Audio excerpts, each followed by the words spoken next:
state of the world, 2023. It's a weird one. What a time to be alive. Better than the last couple of years, though, I guess. I mean, that's to be seen, I guess, because who knows what 2020 started and what's going to be happening in subsequent years following. Yeah, I mean, we just gave birth to AI this year. And, it's funny because... It's going to save us. Well, you ever seen the scene from The Matrix? Which one? The first one, okay. Yeah, I know there's a lot, right? The new one just came out. I don't think I watched it yet. It's all right. It's okay. Oh. Just stick to the first. The first one's always the best. It's like John Wick. Keanu Reeves' first John Wick was Don't you amazing. dare say that about John Wick. And then it kind of gets a little like, oh, okay. You mean it's like Fast and Furious, but Okay, so there what you go. happened? Okay. Oh, man, we just started a war with the first podcast. Yeah. That's what we do in the arcane room. Yeah. So the first Matrix, right, when Neo gets unplugged from the Matrix the first time, and then when they first insert him back in, Morpheus tells him, okay, like, you're a battery.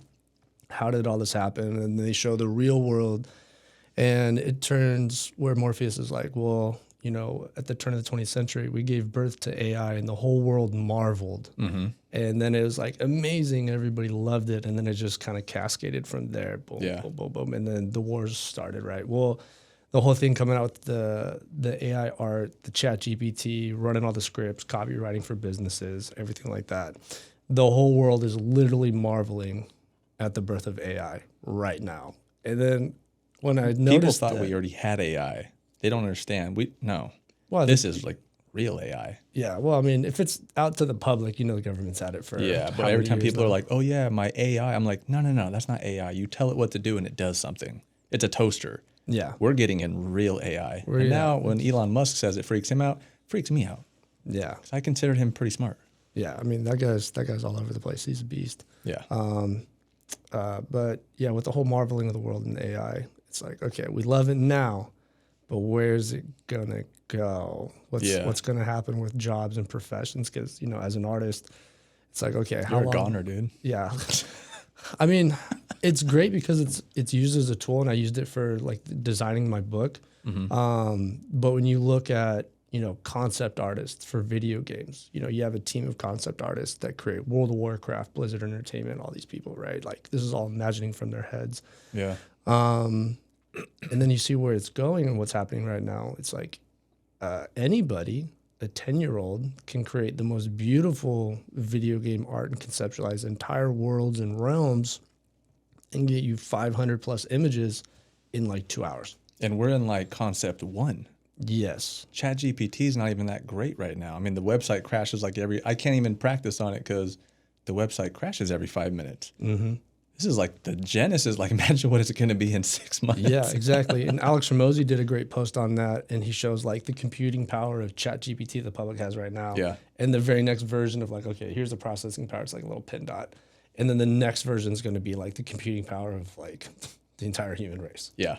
So then you have this one, and humans, we don't know how to slow anything down. We just know how to speed everything up.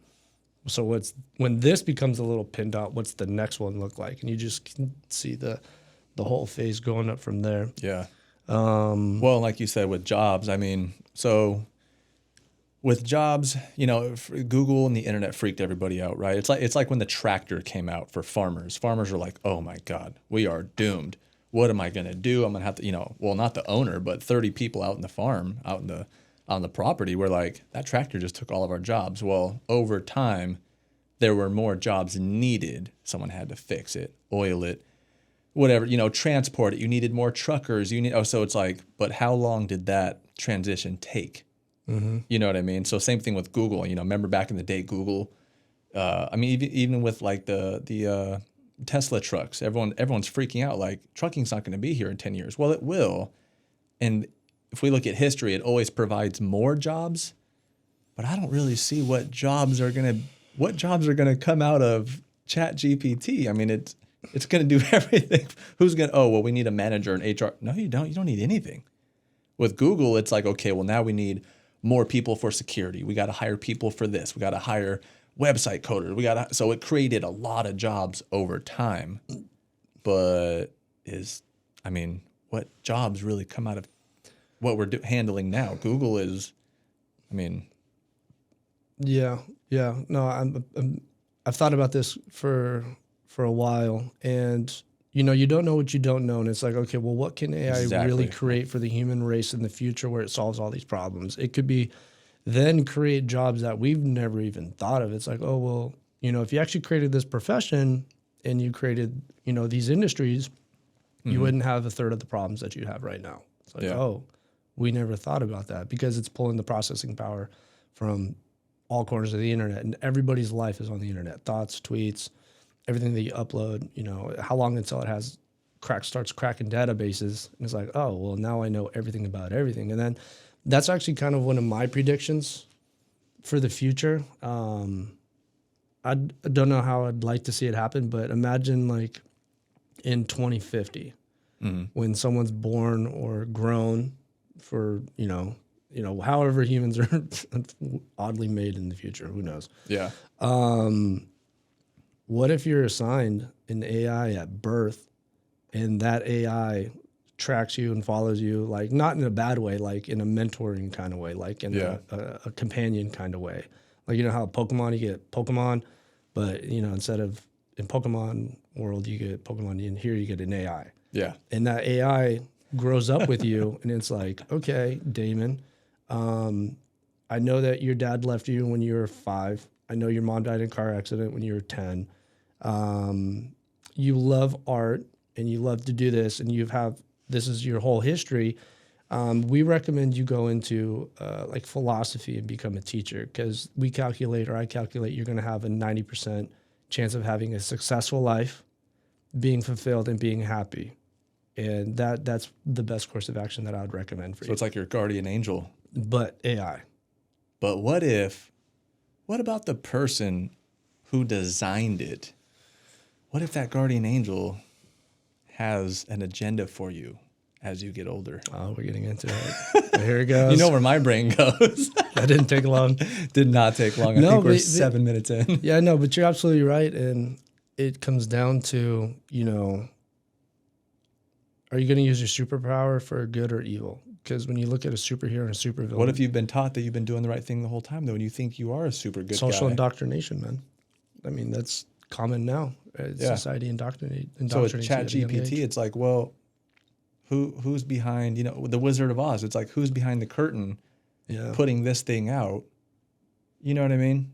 Yeah, who knows, right? So if that thing following you, it's just like these cartoons, there's like these little robot AI cartoons, and they do everything for you, and you grow up with them. Yeah. And you go outside, and it's just normal. They're everywhere, But what if these little things have a little agenda just to kind of keep you right here? Yeah. So like, and you don't know because you're like, oh, it's always been good to me. Yeah. It's like, well, it's just one of those things. And whether AI, it turns out to be the most amazing thing that humans, conceived with our ingenuity and intelligence, humans are still going to have human problems. Now, there's a book out there. It's called Scythe. I don't remember the name of the author, but my roommates and I, we dove into all 3 books. And that AI, it's called the Thunderhead. And basically, like, how we have the iCloud right now? Yeah. Like the cloud, like you upload information to the cloud and blah, blah, blah. Well, they get like 10 versions past that. So like imagine if ChatGPT and all AI just ascended like 10 versions beyond that. But what the AI is responsible for in that dystopian society in the future is everything. It does all the farming, does all the construction, has robots, does everything for humans. The only thing it doesn't do is get affaired and politics and government don't exist. Famine doesn't exist. People aren't dying because it's so far in the future, and the AI's created nanobots that live inside the body, and you can turn your pain receptors up or down. So if you want to, I hope we trust those nanobots if they're going inside me, because who's the corporation that owns those nanobots? Yeah, exactly, right. So like this is a picture perfect world with the AI, and it's your best friend. It does everything. People don't die. You can get burned as long as you have like some of your DNA around. It'll still like clone you a body with all your memories and everything like that. Yeah. That would be like a really cool path. And I've seen forums and read articles, and it's circulating on the internet right now that the one big purpose that AI could give back to humans is just allowing us to focus more on creativity, arts. And like imagine a world where we didn't have to worry about politics. It was all taken care of. We didn't have to worry about government because it's all taken care of. What if you didn't have to worry about food or the chain belt, the farming, because it was all taken care of? Then we would get soft and fall like the Romans eventually, right? Who knows? Soft, or what is it? That soft society's times. never existed. There's never been a society that never had to worry about somebody coming in, war and stuff like that. No society's ever existed. So imagine if we didn't have to worry about anything. Mm-hmm. You could walk out and you can go play. You can go train. You don't have to do much. Like, I think everything's humans taken are care of for you. I don't know if humans are designed to be that lazy though. Well, it's not necessarily being lazy because you still have your life, you still have your jobs and things like that. Mm-hmm. It's just, it takes a lot of the worry out. Yeah. Yeah. I mean, So it'd basically be like my own, so we're going to create like our own real Iron Man Jarvis one day. yeah, something like that. Hey, Jarvis, will you do this for me? And it just takes some of the daily pressures off, but we still Yeah. have society where you got to go to work, you got to do this. Someone has to at least be there to tell ChatGPT what to do. For now, right? For now. We still need artists because someone has to say, hey, ChatGPT, I need you to do this. Now I'm going to work for a couple hours and then I'm going to go on about my day.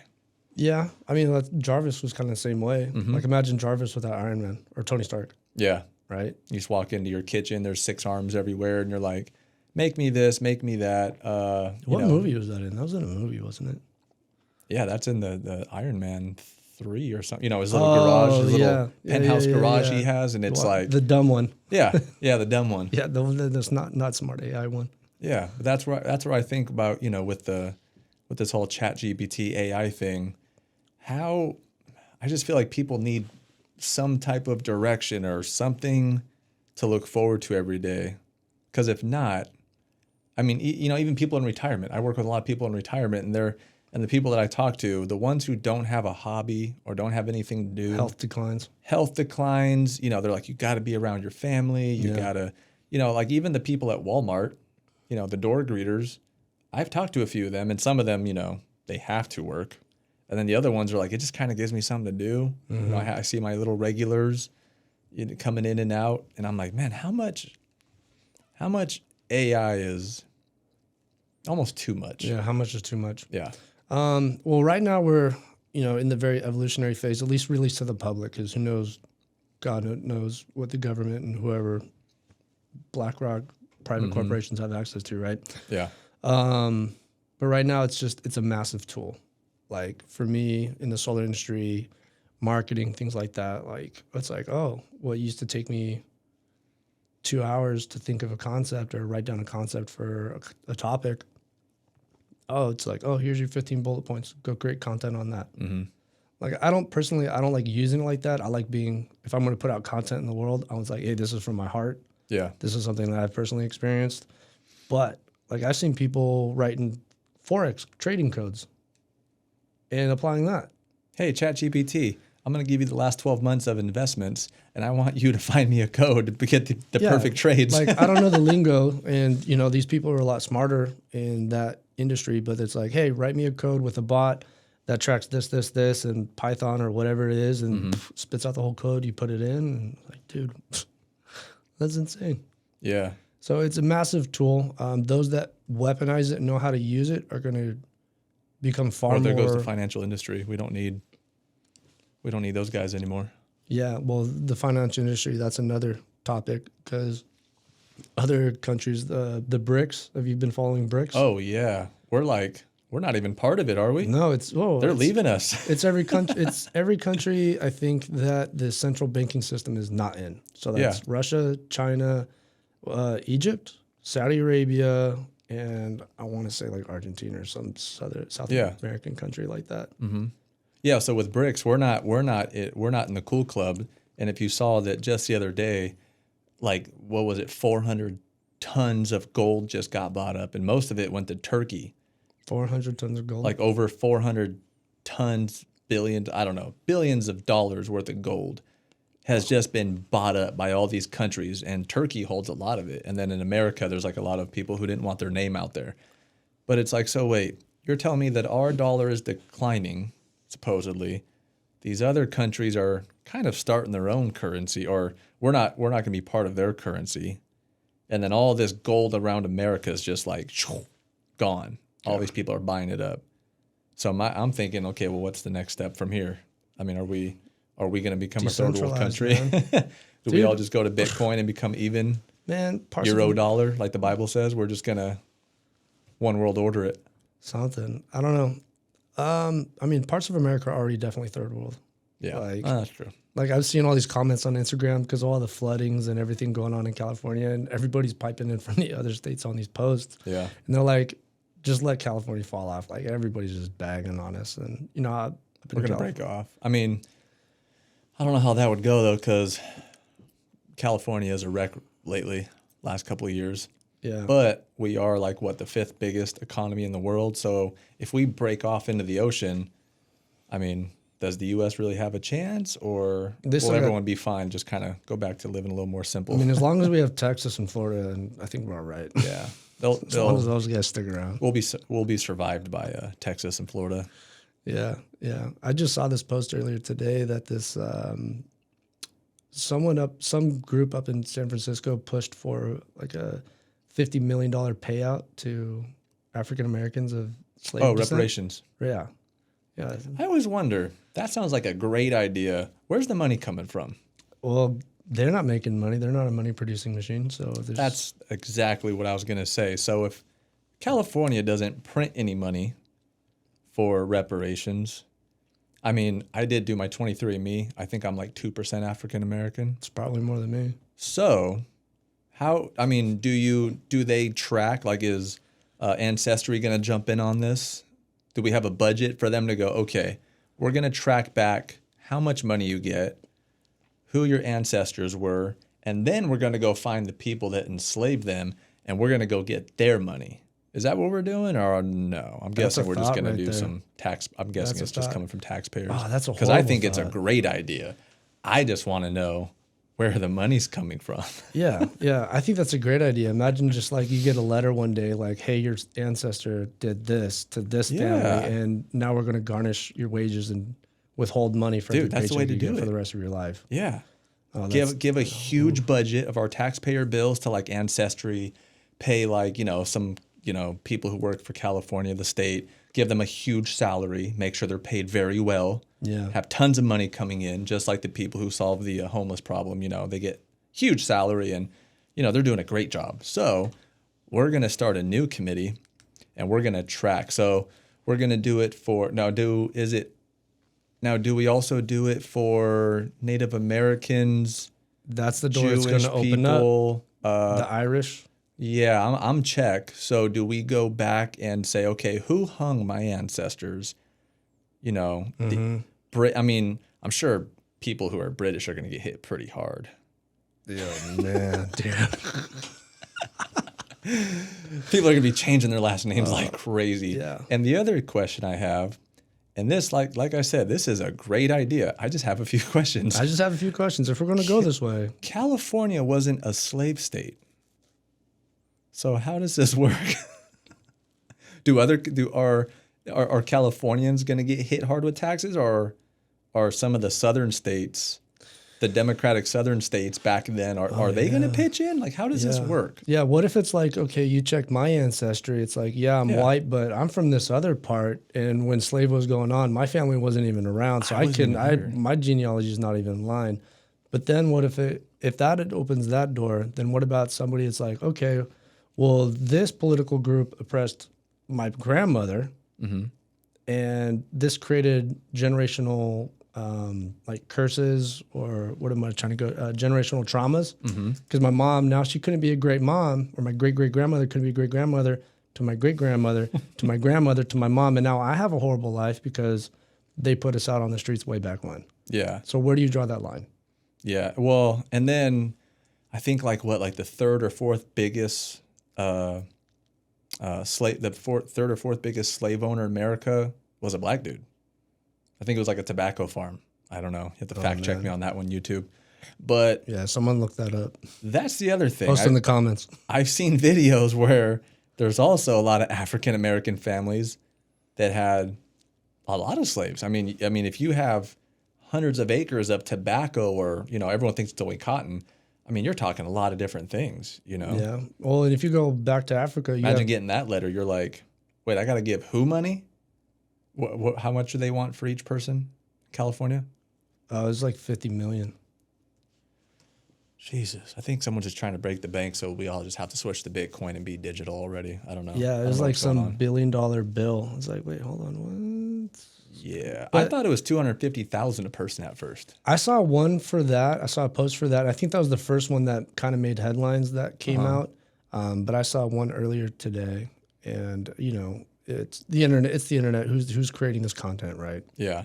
But yeah, it's.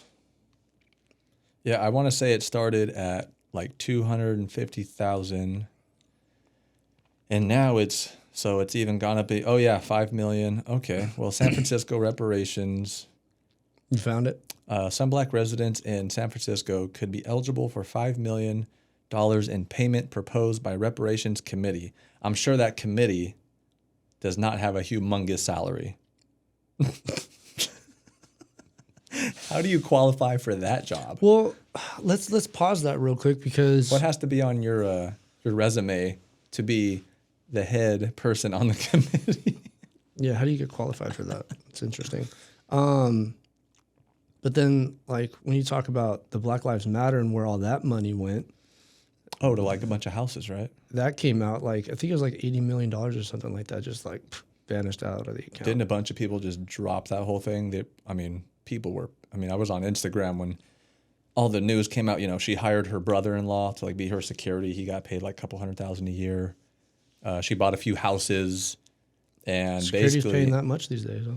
Huh? I think she needed the houses for like events or something. That she put like in her own family trust or something. I don't know. I don't know if there were any events there to raise money, but I just know Did that the events even produce money? These are questions. I don't know. It's questions that need answering. Maybe they were getting the events ready and it didn't happen. Oopsies, we forgot to. I didn't get promote the invite. But I think a lot of people that donated massive amounts, a lot of people woke up. You know, that's the thing, is it was a very emotional thing. Absolutely. I mean, but you know, it's just you got to follow the money, and people are greedy. I mean, to the beginning of time, people are greedy. You know, and I'm just always following the money. I'm like, oh, this could be a cool organization. Well, I remember a guy on the street asked me, he was talking to someone else outside of a store, and he said, "Do you support Black Lives Matter, or do you support the organization, or do you support the corporation?" And I went, "Ooh, that's a good one." And he was a black dude, so no one could get mad at him. Right? No, He was out there asking people, "Where'd the money go?" And I was like, "This guy's got a good point. There's a corporation, and then there's there's just Black Lives Matter. You know, you just support a good cause, but it gets tricky. Yeah. So these committees, where's our money going?" Yeah. I mean, you just took this millions of dollars from Americans funding that, and then I don't remember her name, but I think the IRS released it on who the accounts manager was for the BLM movement. And someone looked this up, post in the comments if it's true or not. But from what I read, what was her name? Rose something? Maybe you can find it right now. But she was marked as an American terrorist. Yes. I think in the 80s. I know who you're talking about. Bill Clinton pardoned her. Yes. And then she became the one that was handling all the funds that BLM brought in. Yeah, I do know who you're talking about. And she was labeled an American terrorist because she tried blowing up a building or something like that. Yeah. And then, yeah, I mean, right now, if you try to blow up a building, I don't think anybody's going to pardon you. Damn it, I know exactly who you're talking about. Rose, I think for some reason Rose is in my head. I had a picture of her. I White screenshotted lady, it. white gal. Yeah, she kind of looks like she's mixed, right? I didn't. I only saw like 1 or 2 photos of her. I didn't get a good look. I mean, I think the photos I saw were from the 80s, so who knows? Skin pigmentation changes, right? Yeah. Hold on. Yeah. I got to look it up now. We'll have to edit this part out.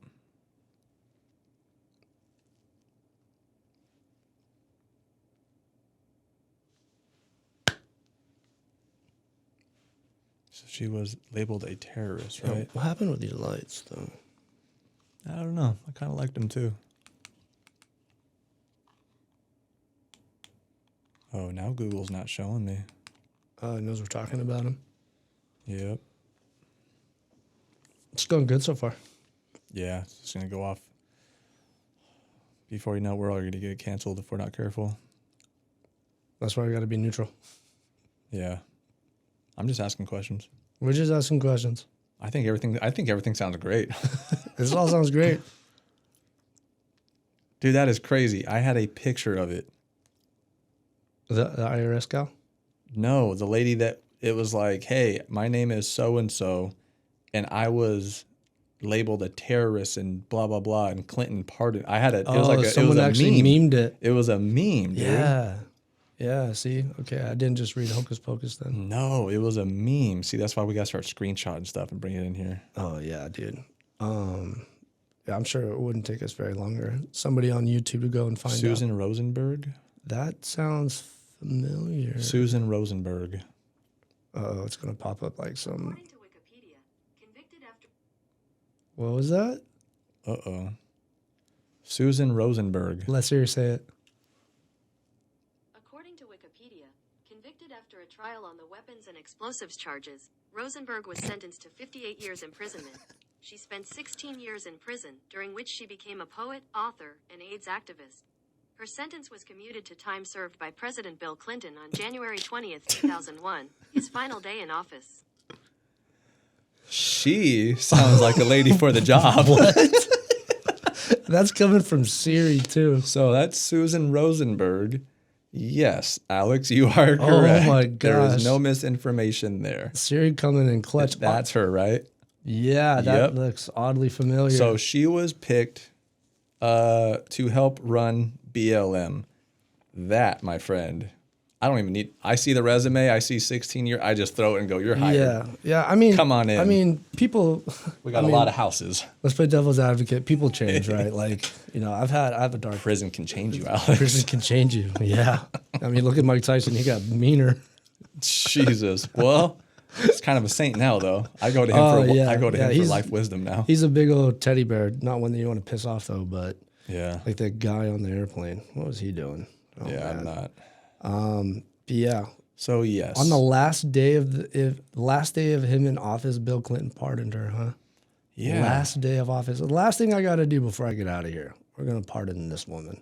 I'm not sure. I would like to know why Bill Clinton Yeah, pardoned Susan Rosenberg. I think it's great that presidents do that for American citizens. Yeah, Trump was the king of it, right? But how many Americans? Pardon everybody. Yeah, but how many American citizens are incarcerated right now that definitely need that? Dude. And our current president, I'm sure, doesn't know. Well, our current president, let's see, he... Let's not beat him up too bad. He's a good guy, right? I'm just asking questions here. What was that bill called, Alex? The 94 crime bill that he was very proud of? I don't know, Damon. Tell me about it. What's going on? I'm pretty sure. He already passed it? He pushed it? Or Well, when he was a young buck, he was on the C-SPAN. He's up there yelling and stuff and calling people the jungle, the old Joe Biden content, calling people in the inner city predators and whatnot. That Kamala got really mad at him for with all the. Isn't there an N-word we're not supposed to say that he's gone on record saying too? I think he was repeating someone's words. I don't think he just said it. It was somebody else's. Okay. I think he was just like saying it not out of context. He's paraphrasing someone. Paraphrasing someone, yeah. So I don't want to spread in misinformation, but the 94 crime bill is interesting, and even what's his name, the God YouTuber Mr. Beast. No, shout out Mr. Beast. The guy that's always on Flagrant, black dude with he's always on Flagrant, Brilliant Idiots, Charlemagne the God. Okay, that Charlemagne the God. Yeah. Actually, I think he was talking to T.I. or a few people, and this is where I learned it from. Mm-hmm.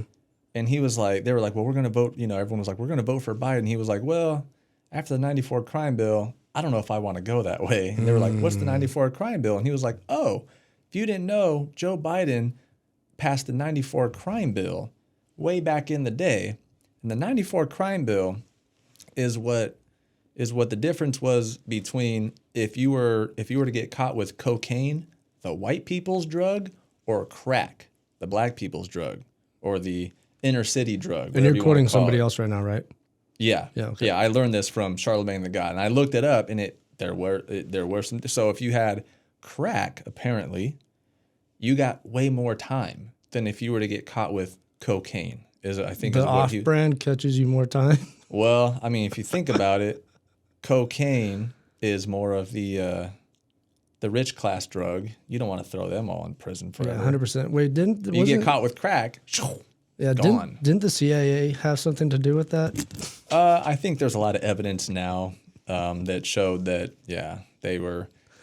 things were falling out of airplanes. People went missing. Who's that? Remember the movie, that journalist? He was the one that Which busted. one? There was the dude that's hurt right now. The dude just got ran over by the snowmobile.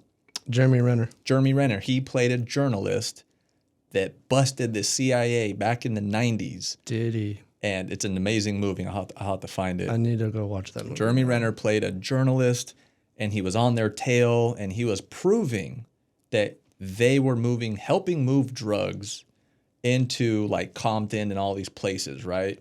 Moving weapons, moving a bunch of stuff. Well, he ended up dying in the movie under weird circumstances. Yeah. But there's also an officer who's kind of famous. He was on Joe Rogan years ago. He was kind of the guy that called them out. There's like this YouTube of him in this little courtroom, and he's yelling at all this stuff, and people are like, yeah. And I think he kind of like lost his job, and he moved out into the woods or something, I think. But yeah, a lot of different angles you can hit that at. But the 94 crime bill, like Charlemagne the God was saying, was not good for black people or lower end communities, Mexican, black, whatever you want to call it. Lower end neighborhoods. A lot of people, I think after Biden got elected, of course, as soon as they get elected, all the dirt comes out, right? The media just wants to attack. I mean, it's just a disgusting game we play, it's like, can't we just hope the guy does the best for everybody and let him do his job? But the 94 crime bill wasn't good. Supposedly he, wanted to not bus. What was it? The one that Kamala called him out on stage. She was like, I was on those buses, and he wanted to segregate the buses. Right. Remember? And then he got in trouble because he gave a eulogy at Robert Byrd's funeral, and Robert Byrd was kicked out of Congress for being a KKK member. It just looks really bad. Yeah. Wrong place, wrong time, dude. Yeah. So all that stuff came out later, and I was like, that's not good. That was a bad guy. That was a bad dude. Yeah. Have you noticed in some of the photos of Joe Biden, like his earlobes change? I have seen that. I don't know what's up with that. I don't know. He's got earlobes in some, and what's the technical term when your earlobes, like your ears attached to your jawline? Do you? I don't know, but some of them hang like they're round, and then some of them are just connected. Yeah. What is going on with that? I love that conspiracy that he has like a stand-in person for him. Because remember, they say that about Justin Trudeau as well. Well, Biden has had like he had an operation on his brain. Like they opened up his skull. Like he had a full-on brain operation, didn't he? Something. Way back in the day. I mean, dude's holding on. Yeah. I mean, I mean, there's a lot that could be said about that right now, but like, shout out to that guy for still kicking around. Like, I don't know how many of us would still be doing that at his age. Like, I'd been like, dude, I'm not doing this CIA's in anymore. the Easter Bunny costume, like this way, this way, this way. Yeah. Hold it together, like, bro. If I was his age, like, I would not want this job. Leader of the free world, bro. No And then way, his son is driving him nuts. I'm like, can you just stay out of trouble? Laptops and crack and all that's like, can you just please? This job's hard enough. Yeah, I've seen enough videos of that grown man that I've never met that one should never see, and I'd be happy to never see any videos on that man again. My favorite picture of Joe Biden's son is the one with him in the underwear with the cigarette. Oh man, I guess that's a stallion. I think he had a post. scarf on. I wonder how many people are going to beat him for Halloween. Dude, you beat me to it. Who are you? Hunter Biden. Just, and then you saw in Valuetainment, the guy who actually found the laptop. They were asking him, what did you see on the laptop? And he goes, I'll say this. This is on Valuetainment with Patrick Bet David. Yeah. The guy who actually received the laptop, like someone sold it to him or something. And he opened it and went, oh, I got to get rid of this thing. And he was like, I didn't see anything childish or, nothing weird like that. He goes, I just saw very inappropriate family pictures. I was like, dude, can you give your dad a break? Please. Man. We got Russia, China, North Korea's up. It's like, dude, he's got a lot on his plate. Yeah, Give the guy a break, That's our presidential family right now. And I don't know where Kamala's at, but help the guy out. Poor dude. You can guess where she's been. Top cop. Yeah, she got called out too. Remember that? After this all came out after they got elected, but a lot of social media influencers were. I actually didn't know this. Apparently, she was like a big lawyer, attorney in I think she was San DA. Francisco. DA. That's it. And apparently, she locked a lot of people up too. A lot of these black conservative pages were like, "I'm not voting for her." Yeah, and I'm pretty sure they're still in prison. Like I think so. Decent amount. I haven't checked the records myself, but and I think a lot of it was for like weed. Yeah. And then a couple years later, she's on The View like, I smoked weed. It's fun. Did she laugh about it? Yeah. Yeah. She like- giggled. People are in prison right now watching her like, are you kidding me? Yeah. Imagine being wrongfully convicted too. Ooh. Yeah. I mean, DAs, like, they do good, but you got a record to protect as well. And that's kind of a dangerous game. Okay, so for everybody watching, I have a law enforcement degree from here at Fresno State. And I had a couple of professors that were actual prosecutors, right? And they weren't politically correct in anything. They were pretty cut and dry. Like, okay, if you guys are going to go into this, this is what I'm going to educate you on because this is what I do. Yeah. And for a lot of people, it's a game to them.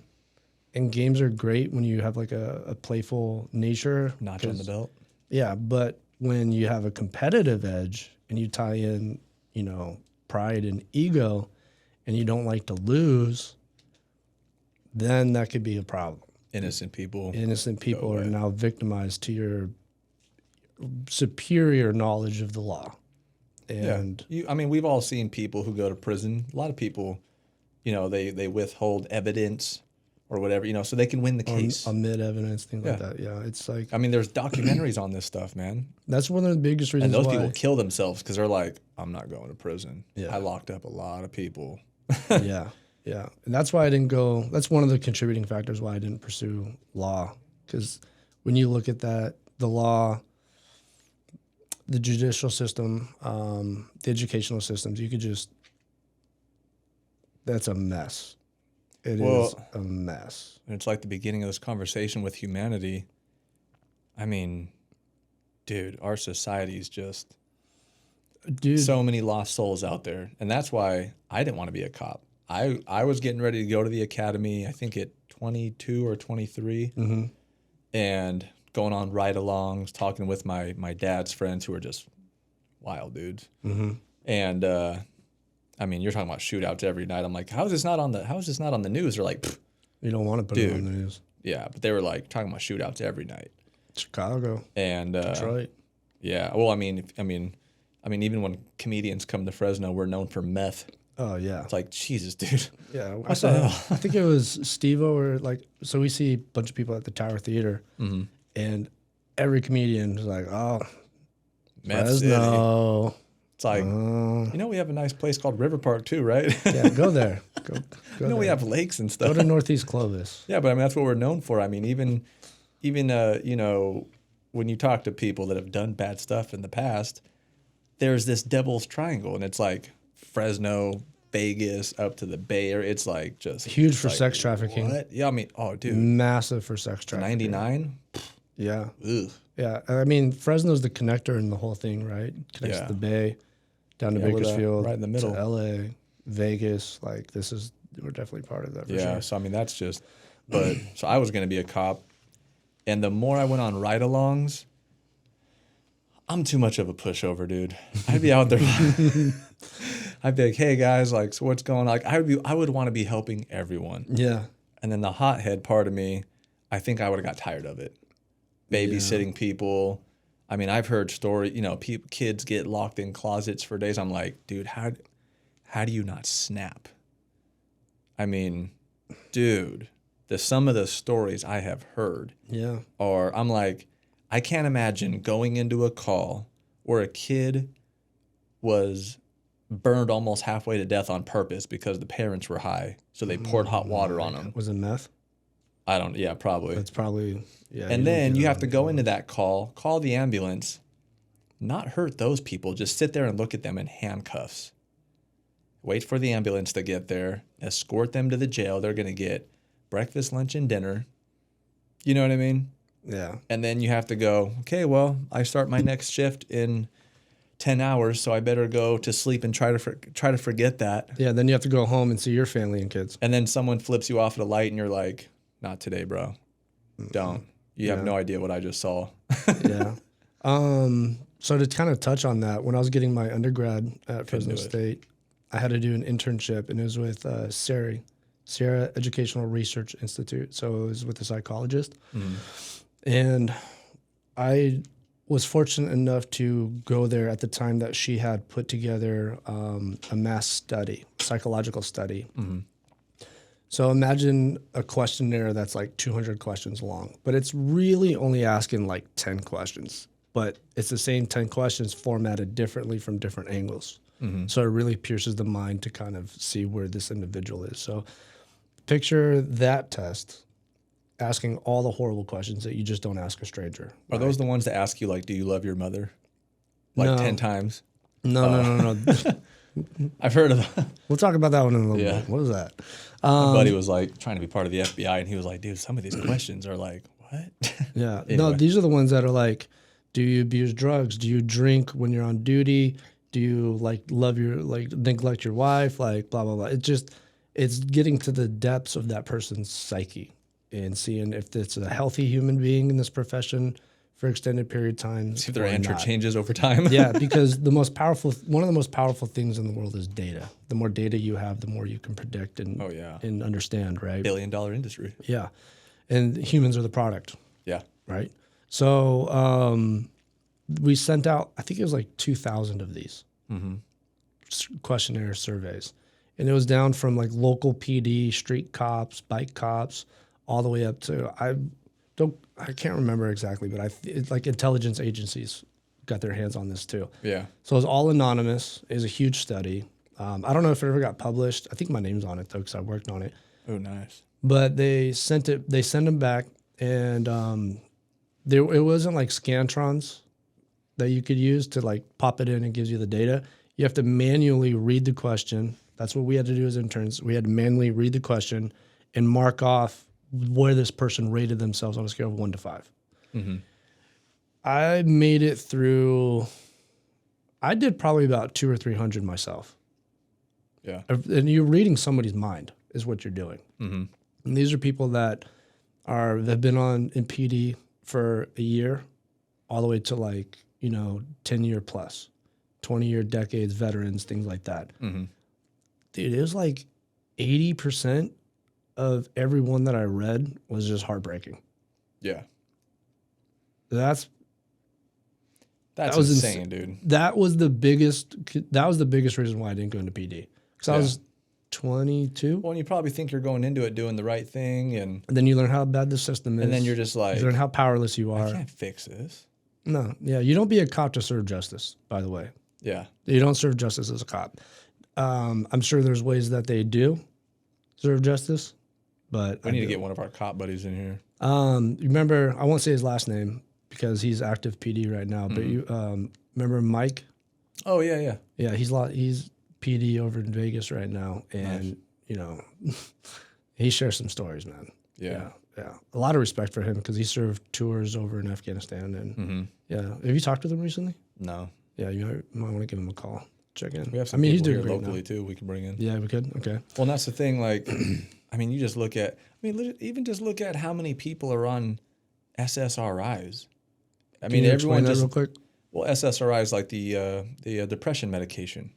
Oh, yeah. Yeah. Big billion-dollar industry. Again. Well, it's crazy that you see that study that just came out that said basically like SSRIs. Well, they're saying now that depression is not a chemical imbalance, which is what all these companies used to run off of. Uh-oh. Oops. Yeah. Protect those people. How crazy is that? So, but yeah, I mean, you know, like, you just look at, I'm sure, because like they say, even when you work out at jail, we have friends that work at prisons. Mm-hmm. They say after a while, you kind of are a prisoner. Like, it can be almost depressing if you don't have the right mindset, because you just look at every day you're in there too. You just get to go home, Mm-hmm. but you spend 80% of your time in that place. Yeah. So when I wanted to be a cop, I just saw the same thing I saw when I lived in the hood for a while when I was a kid. And I was just like, if I'm around this every day, Mm-hmm. will I start to become this? Will I start to become more irritable? Will I, Yeah. you know what I mean? Yeah. So, I mean, What an impossible job. you know me, I'm all about human progression and personal development and really ascending as, as we should as humans. So you have like on the large scale of things, you have two stimuli in life. You have negative stimuli and you have positive stimuli. Mm-hmm. Sometimes there's neutral, right? And you can explain it down like an example would be a conversation you have with somebody. There's only really three outcomes. In a conversation, you're keeping that relationship neutral, like nobody gained anything. It was just small chit chat. You can damage the relationship with a negative stimuli, or you can enhance the relationship with a positive. Positive being like, hey, you're so amazing. I love what you did here. You have a great gift. You should take this and run with it. What we should be telling our kids, what people should be telling each other in society. Mm-hmm. Then you have people that just tear people down for no reason. Like, dude, that's garbage. Like, your art is trash. I see better all the time. But when you put that negative stimuli, it's like 10 times more powerful than the positive. Mm-hmm. And you could tell because our society is in a negative state right now. We feed off negativity more than positive, right? Yeah. But that's one of so you have the two stimuli. But where's I going with that? Blurb. My mind does that. I had like 5 different ways I wanted to go in my head, and they all just like stop talking to me at once. All right, so we're going to cut that part out. Yeah, but realistically, you just have the two stimuli Here. and we have supreme negative stimuli going on in society. Yeah. And speaking of society, growing up as a kid right now, this has got to be one of the most confusing times in the history of humanity to be growing up. Like, imagine being a 10-year-old where all the politicians are at each other's throats. You have all these genders. Well, when we were young, we looked up to mostly 90s, by the way. Yeah. Okay, when I was growing up, I looked up to Bam Margera, Oh, God. some of the Metal Militia guys, Yeah. people on MTV. There's only a handful of MTV people, and then athletes. We all looked up to athletes. You watch those old wrestling movies with your dad. You watch karate, Bruce Lee. Dragon Ball Z. Yeah, so you got like the craziness over here. We're all watching like Bam Margera's show or whatever whatever you watch. And then for the most part, we all watch like old boxing movies. You watch HB. That's how you grew up? Yeah, and then we watch. My parents would have half the neighborhood over to watch Mike Tyson on Friday nights, and then it would last 30 seconds, and everyone would just go home. So then you have like that dojo sense to you, of discipline and all that. But then you're a kid, so you act crazy and whatnot. Bro, I can't imagine being a kid today with how.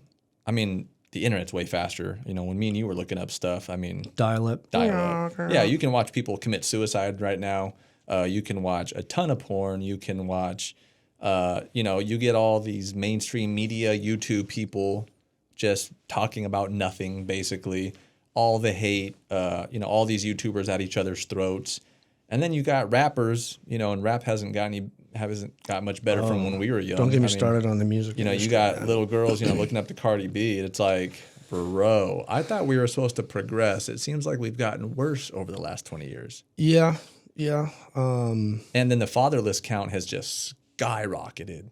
Has not got any better since the 90s. Yeah. I have so many like ideas on my head. If you're too masculine, and if you're too masculine or whatever, then you're canceled too. It's like, where do you go? Do we look up to Andrew Tate? for fatherhood. It's like, I just need some discipline in my life, dude. Yeah. You know? Yeah. That he's got his, Yeah. One thing I think viewers take away from this is never buy 100% into anybody. Yeah. Buy into things that resonate with you that they do, and then internalize it and make it your own. Like, but we don't think independently anymore. You know what I mean? We're not trained to. I remember when I was a kid, everyone had their own thoughts and ideas. I heard what this guy said, but I agree with this, and this, and not that. Yeah. It's like what Bruce Lee, and that going back to the childhood, I used to have a poster, and Bruce Lee says, you take what's good and get rid of the rest. Only take what you want and what you need and get rid of the rest. And don't cancel that person for it. Yeah. Because that person's... And let that guy breathe. Yeah, because there's something that I think people are or failing... beat him with your words. Don't... You know what I mean? Yeah, yeah. I mean, every person has the right to live in their own unique gifts that we've all been given. And if you want to do that for yourself, then you need to respect other people doing that as well. Mm. And I don't think enough people are doing that because, I mean, in society, we have that me, victimized mentality. Yeah. And I think that's just as bad up there as like cancer.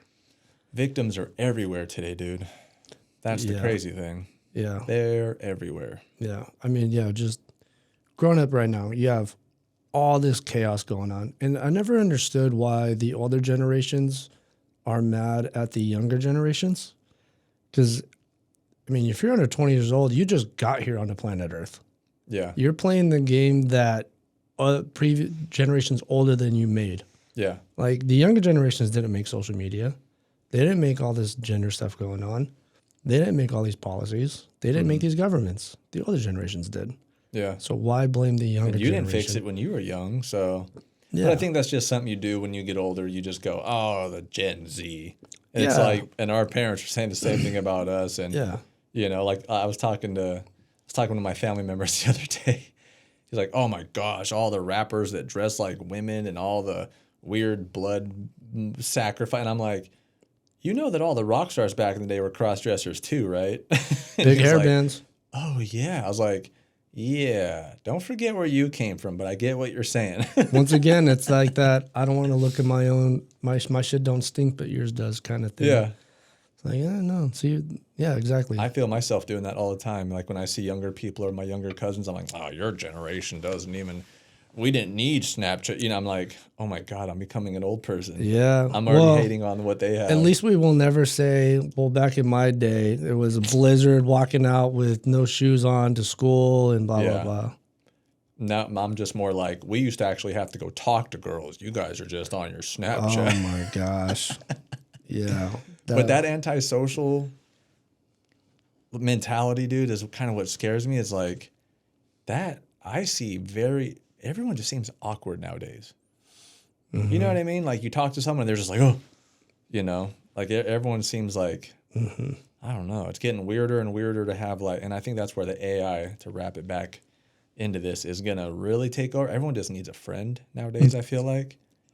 So to have a little robot that talks to you, like Jexy. Have you seen Jexy on Netflix? Oh, no. One of the guys from Workaholics.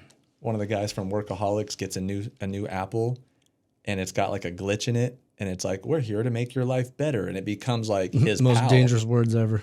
Yeah. We're here to help you.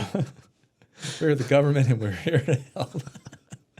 But that's how I feel like with all the depression and confusion, and people can't think for themselves, and there's not a lot of dads in the house nowadays to just smack you out of your depression or whatever it is.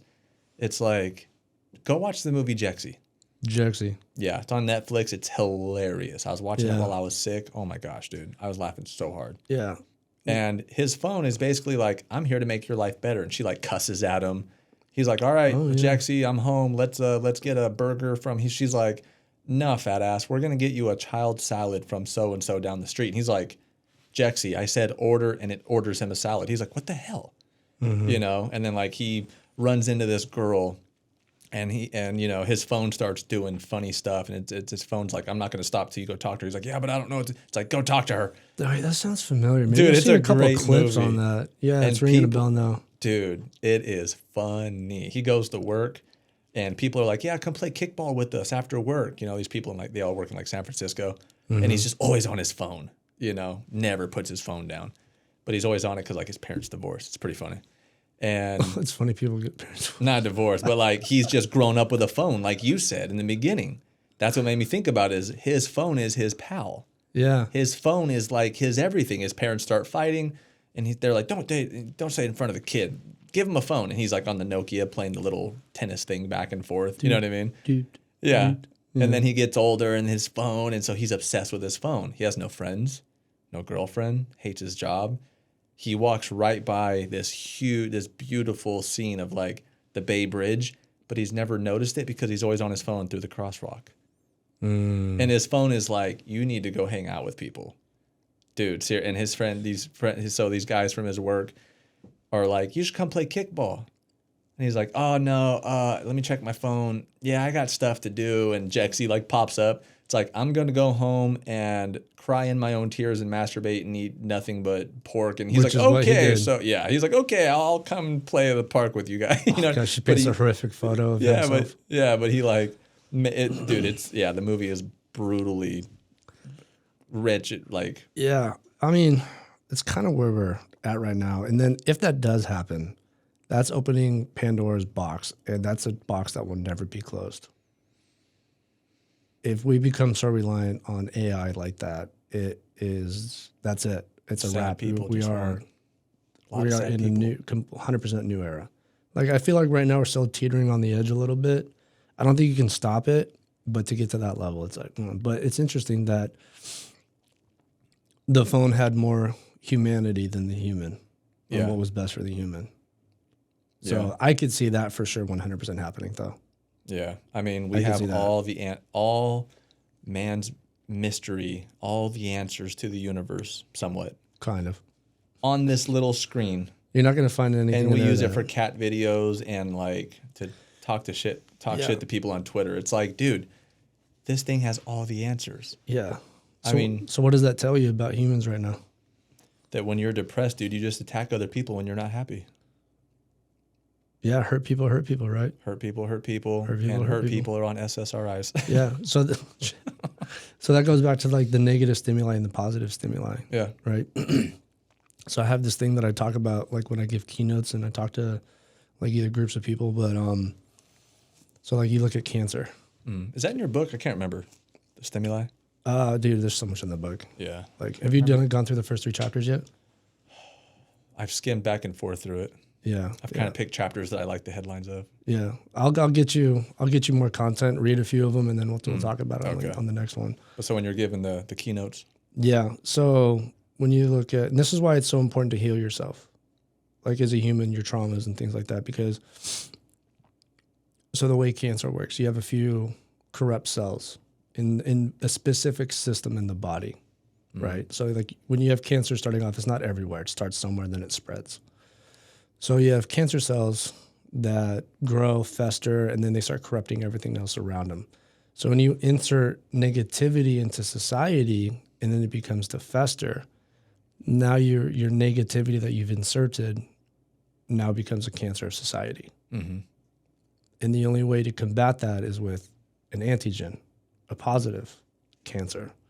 And the positive cancer right now in society, and you see it online right now, like healers, a lot of people claiming to be healers, but they're not. Like you have to do the work yourself. You can't watch, 3 Aubrey Marcus podcasts on ayahuasca and be like, oh, I'm healed. Like he's got a long way to go.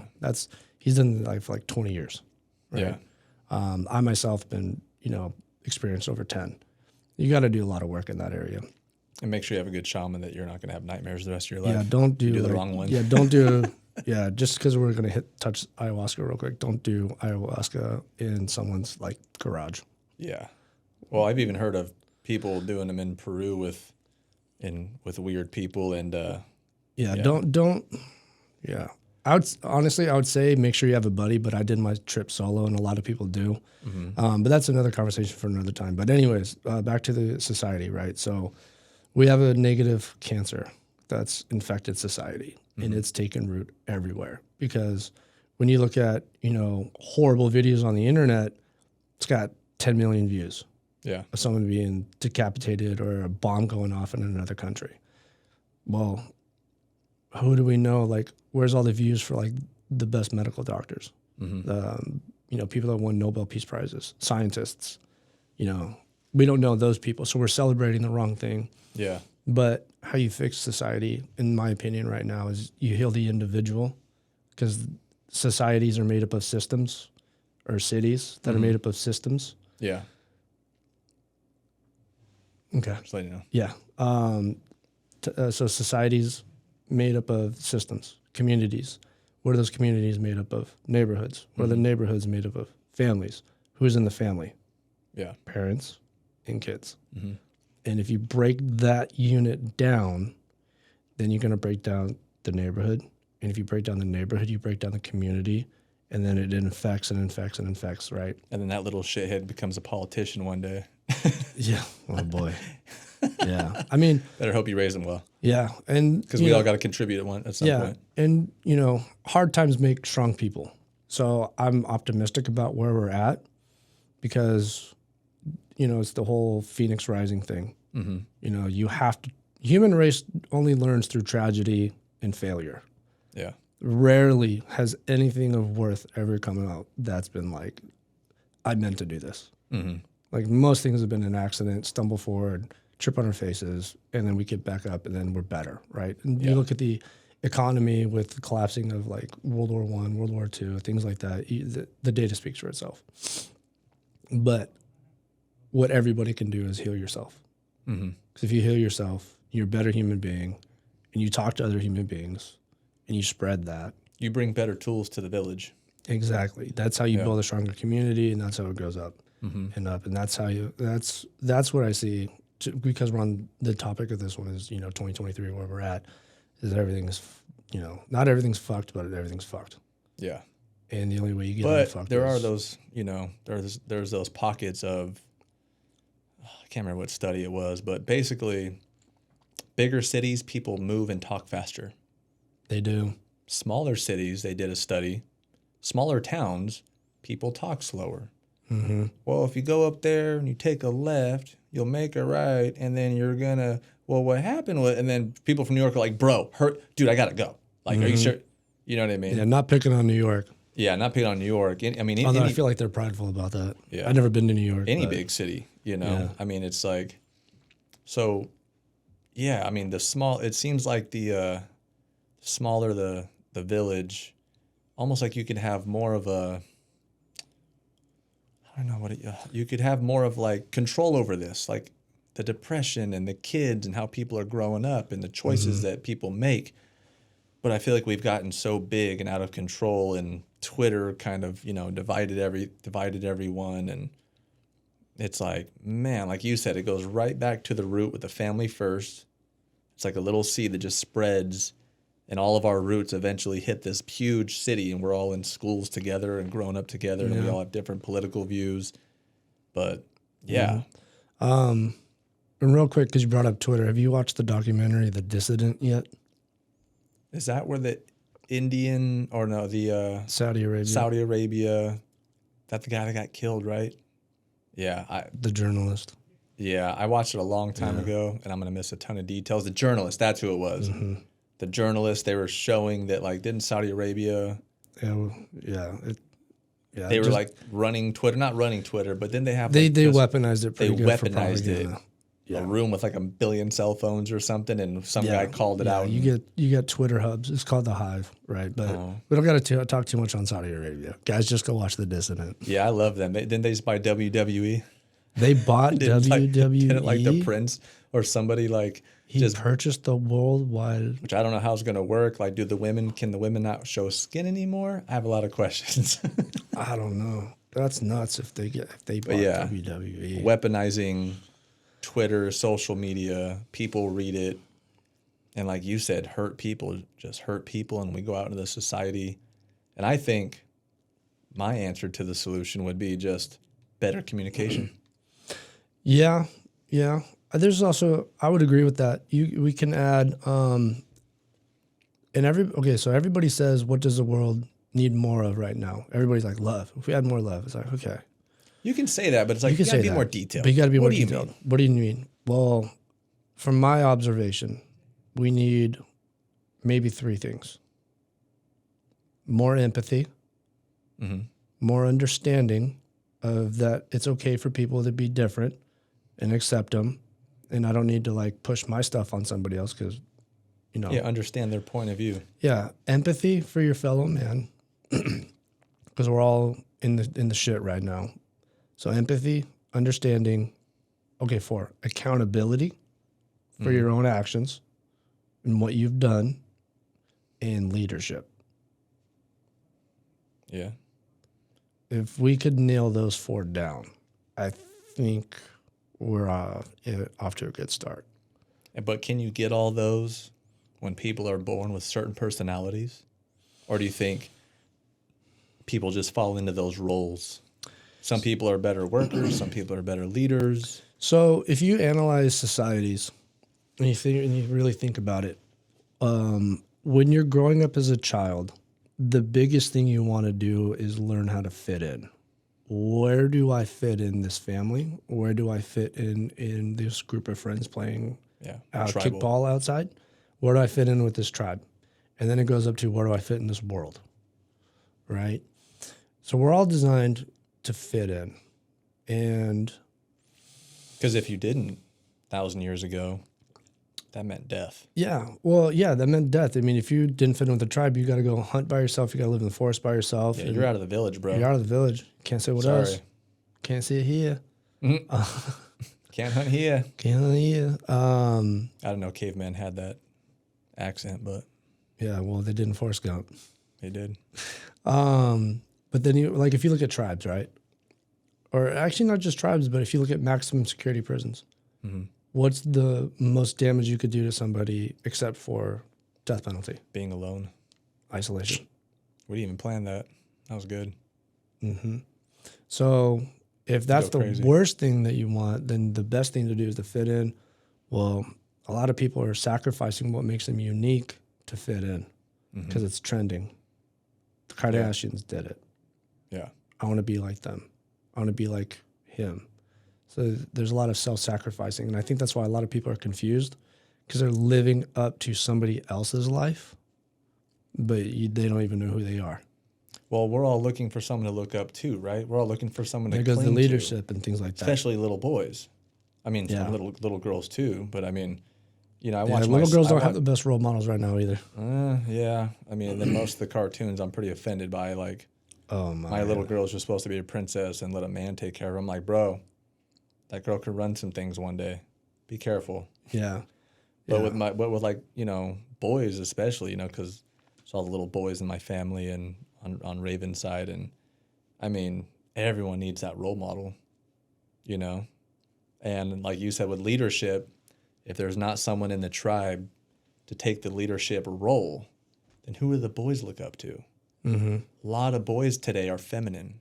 I notice, not all of them, just being general, but I noticed that a lot of boys nowadays are very feminine, and people get mad. And like you said, you have to understand, you don't get mad at people. Well, I don't know why I don't know why kids are like this, and I don't know why you know what I mean? But like you said, put yourself in their shoes. Why? Let's communicate here for a minute. Instead of just, well, your generation sucks. It's like, well, why do you say that? So with little boys, I always think it goes back to Fight Club. We are a generation raised by women. What is it? What's the fatherless count today? Like 50% or something of homes? Yeah, there was a crazy just no dads statistic around. that I read recently. No dads around. You know what I mean? So it's like, so if you're going to get mad at this generation or the way things are going, like you said, there's no leadership, a dad in the house, which is where it all starts, starts in the house, goes to the neighborhood, goes to the city, and we're all together now. But without fathers in the house and a little bit of masculinity, which is kind of like the devil nowadays. It's kind of weird. Yeah, James Cameron said testosterone was bad for men. Do you know what's interesting? Is that the guy that created Avatar? And Titanic. Wow. Yeah. Who's a man? who grew up. But Jack in an did the era manly of thing men. and let Rose have the board. So Yeah. that's just what gentlemen do. Yeah, you know what I'm gonna say next about that. Just saying. He could have fit. He could Could have took turns. we could have had a Titanic too, bro. Yeah, this is equal opportunity, right? Like we're taking turns right now. And we all know it's not about Rose. It was all about the hit job on the wealthy people, but we're not going to get into that. Oh yeah, dive into that one if you guys. But yeah, can. but like you said, I mean, if we all understood each other, I mean, the leadership, the different roles, little boy, I mean, everyone's just looking for someone to gravitate towards. Mm-hmm. You know what I mean? I think that's why, I mean, even I did it as a kid. I mean, dude, Tyler Durden when I was a kid was like a god. Watching Fight Club, you know, and then I transitioned to like Tony Robbins. You know what I mean? Well, that's called being balanced. Yeah. But I mean, you're right. Where does it start? Where does it end? Look at our role models today, you know. Yeah, I think society does a really good job of. Well, it's okay. I don't want to say society because it's smaller groups like the media and things like that. Like I love actors, like Vin Diesel, all the people, right? Like we grew up watching movies. A lot of them are getting weird now, though. A little bit. But at the end of the day, let's ask this question. Why do we give them so much attention? Yes, you're actors. We love it. You guys are doing great being told what to say and bringing a character to life. I got a lot of respect for that. But why do we praise actors and acclaim actors and watch the Oscars and the Golden Globes so much? Why don't we know who's developing the Nobel Peace Prizes or not developing the Nobel, but who's winning? Yeah. You know what I mean? Who are the best authors Mm-hmm. that are writing these, like, you know what I mean? Yeah. I think we're looking in the wrong direction. Because we're lazy. We look for easy entertainment when we're done with the end of the day and we work this job and we're paying these taxes and we don't know where they're going. Yeah. And like you said, that's probably all part of the system, you know. Who passed these laws to tax me this much? Who passed these laws for, I don't know. I just know, you know, what's her name won the Grammy. That's a cool new song. Mm-hmm. You just said it right there, entertainment, right? And that from the question I asked you earlier, I was like, what does this mean? What does that tell you about the human race right now? We're entertainment based. But this isn't anything new. Entertainment is not new. You go back to Rome, the Colosseum. Yeah. Keep them distracted. Give you a little bread and some blood on the tiger. You won't question me why we're going to war with these people and why your sons are now going to die for me. And why I'm writing these because I policies, want gold and this and that, but I'm going to say it's for you guys. And if we don't, then the Colosseum goes bye-bye and the bread goes away. Yeah, 100%. And how many Colosseums do we have right now? There's 3 main ones. NFL. Well, so UFC. So that's a subcategory, right? There's 3 main. You have the music industry, you have the movie industry, and you have the sports entertainment industry. The triple-headed dragon. Yeah. If you control all 3 of those, you can. Yeah, if you control the entertainment, paint the narrative. And that, of course, this is only in America, right? This isn't the same everywhere else, but yeah, those 3, those are big industries. You paint the narrative however you want, and it's funny to me when, you know, like you said, I don't know if it's just a distraction. I don't know. I mean, people say it's all a distraction. I'm like, well, it's just entertainment too. People go to college, they play football. Yeah. We have the NFL, you know. Yeah. And then all these guys get hurt, injured, and they're on painkillers the rest of their life. But thank you for your entertainment. They made a lot of money, though. Yeah. And there's only a handful of people that are really like, what else is going on? Mm-hmm. You know? And that's where me and you wanted to start this, because we're always sending each other back and forth.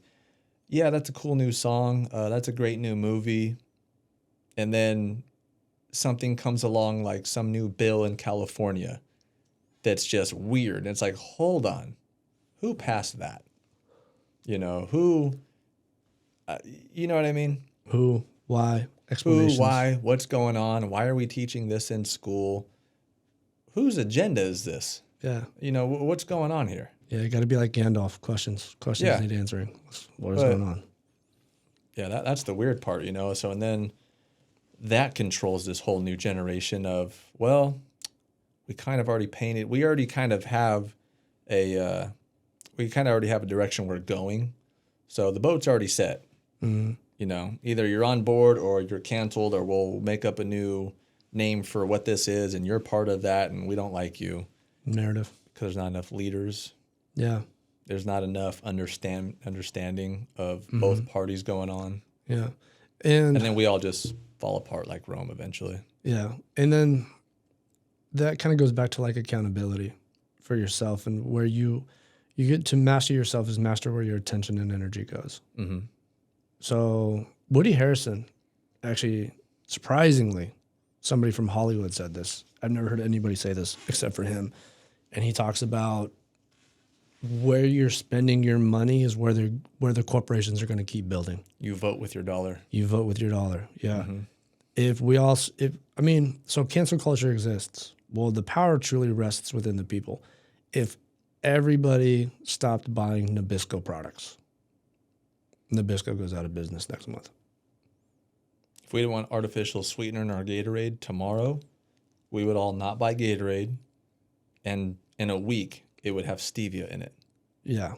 Stevia leaf extract. Yeah. Get that one. That's how fast it would change. They would need to. And Yeah. I'm sure that these businesses are smart. They have contingencies like, okay, what's our backup if we have to switch things? They already got the playbook. Yeah. They've been in business forever. You need the, like, if they didn't have that playbook, I would be astonished. Yeah. Right? But where we give our attention is what's going to happen. If everybody stopped going to the movies, they're not going to release any movies. They're not going to record any movies. Yeah. Not saying do that, like, love movies, don't get me wrong. But it's just to paint the picture of it only okay, another example. OnlyFans. Oh, yeah. Another example, OnlyFans. I have one of those. Yeah? Do you? I show my feet. Oh, you dirty dog. How much money have you made so far? Tell me. None. But OnlyFans, right? I was a high school teacher before that. Now I'm making millions. Yeah, there you go. OnlyFans. That's very interesting, right?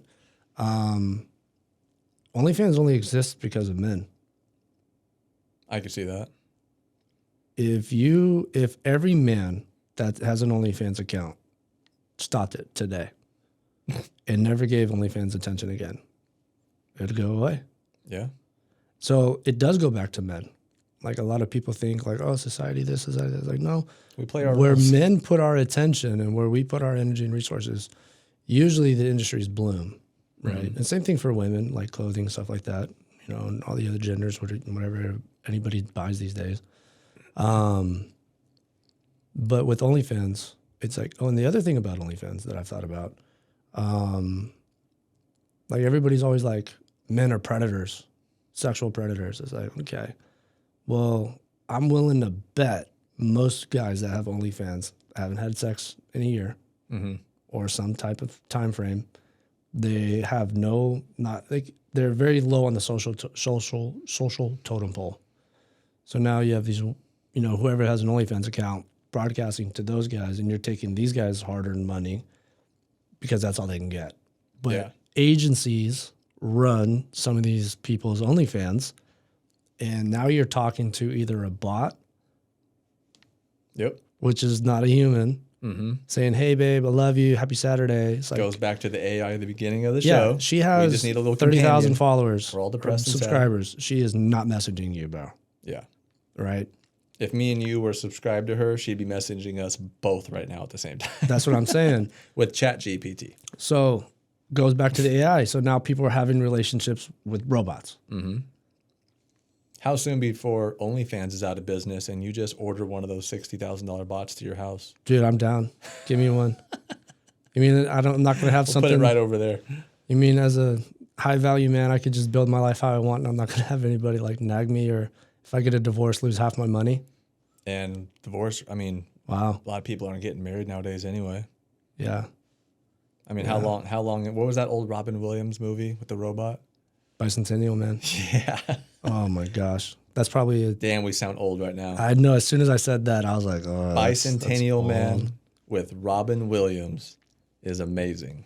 Long. It's like 4-hour movie, isn't He it? was way ahead of they were way ahead of their time, dude. Yeah. I mean, it was part of the family, right? Yeah. And then he like went off on his own. The robot was just like, all right, well, I'm out of here. Yeah. Well, no, I'm not going to spoil it, but yeah, he goes to court for trying to become. That's what it is. That's the whole big part of the That's movie. right. So no spoilers. Just go check it out. Someone just changed my battery and I'll be good. Mm-hmm. Yeah. But that's where and that's where the whole thing too with the depression and people are just sad, dude. Everyone just needs a little companionship, wants someone to talk to.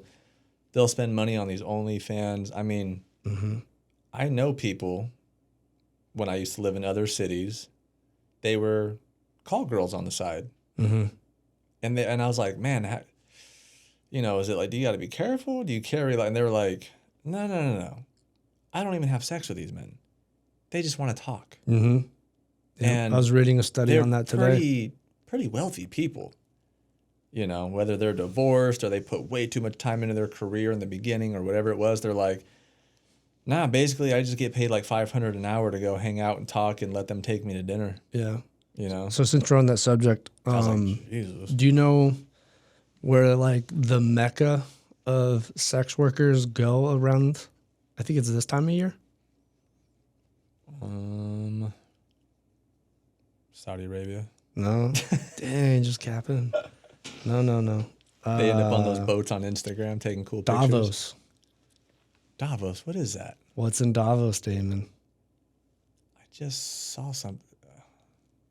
It's the Fill me in. World Economic Forum. Ooh, that's right.